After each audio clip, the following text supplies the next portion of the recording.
Assalamualaikum warahmatullahi wabarakatuh. Perkenalkan, nama saya Desti dengan NIM 24173837, Prodi Pendidikan Jasmani. Baik, di sini saya akan menjelaskan materi mengenai memahami perbedaan karakteristik anak dengan gangguan sensorik. Baik, yang pertama, apa itu gangguan pemrosesan sensorik?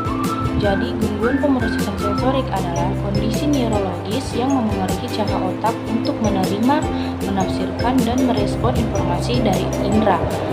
Lalu, prosesnya itu terbagi menjadi dua, ada yang normal dan SPD.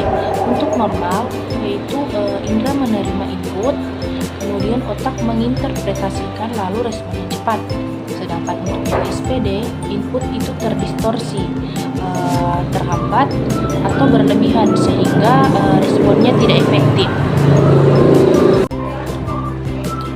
Selanjutnya, sistem sensorik. Jadi ada 5 indera tradisional. Yang pertama visual atau penglihatan, yang kedua auditori atau pendengaran, yang ketiga olfaktori atau penciuman, yang keempat gustatori atau perasa, yang kelima taktil atau peraba. Kemudian ada 2 indera penting lainnya. Yang pertama vestibular, yaitu keseimbangan dan gerakan indera di telinga dalam. Yang kedua proprioseptif, yaitu kesadaran posisi tubuh, kekuatan otot, dan gerakan sendi. Baik, untuk yang ketiga, spektrum karakteristik 2 kutub utama. Jadi terbagi menjadi 2, ada hipersensitivitas dan hiposensitivitas. Untuk hipersensitivitas atau overresponsif, yaitu otak bereaksi berlebihan pada stimulus kecil.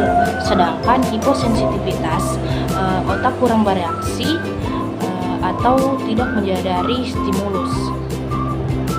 Baik, selanjutnya karakteristik hipersensitivitas atau overresponsif. Contoh perilaku yang pertama pada taktil, yaitu menghindari sentuhan, rewel pada label makanan, dan menolak tekstur makanan.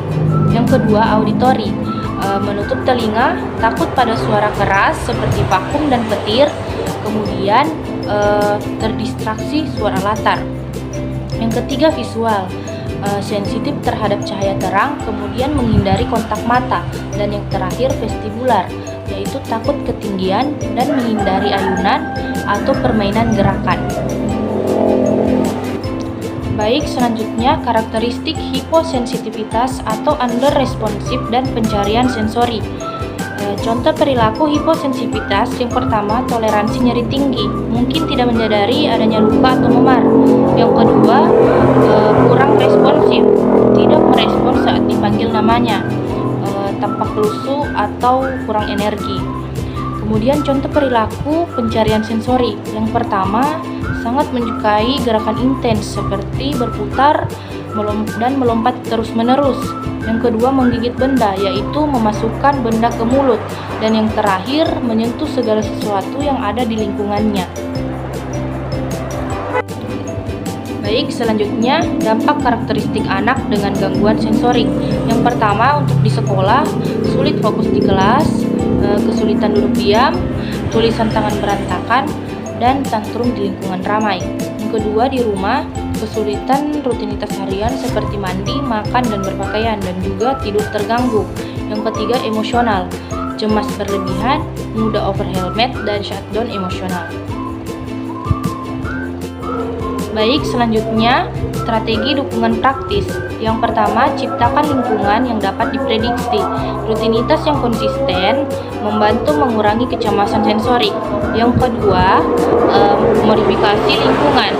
Sediakan ruangan yang tenang, gunakan headphone peredam bising, dan redupkan lampu jika perlu.